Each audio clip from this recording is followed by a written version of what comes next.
ஆண்டவரே என் ஒளி, அவரே என் மீட்பு. யாருக்கு நான் அஞ்ச வேண்டும்? ஆண்டவரே என் உயிருக்கு அடைக்கலம். யாருக்கு நான் அஞ்சி நடுங்க வேண்டும்?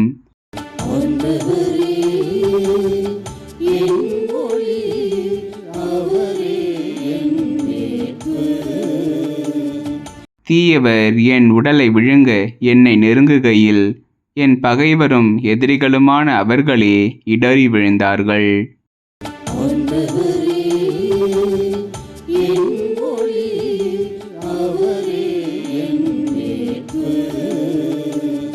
எனக்கு எதிராக ஒரு படையே பாளையம் இறங்கினும் என் உள்ளம் அஞ்சாது.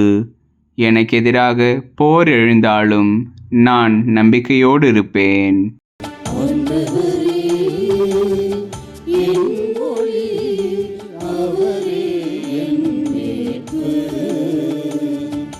வாழ்வோரின் நாட்டினிலே ஆண்டவரின் நலன்களை காண்பேன் என்று நான் இன்னும் நம்புகின்றேன். நெஞ்சே, ஆண்டவருக்காக காத்திரு. மன உறுதிகொள், உன் உள்ளம் வலிமை பெறட்டும். ஆண்டவருக்காக காத்திரு.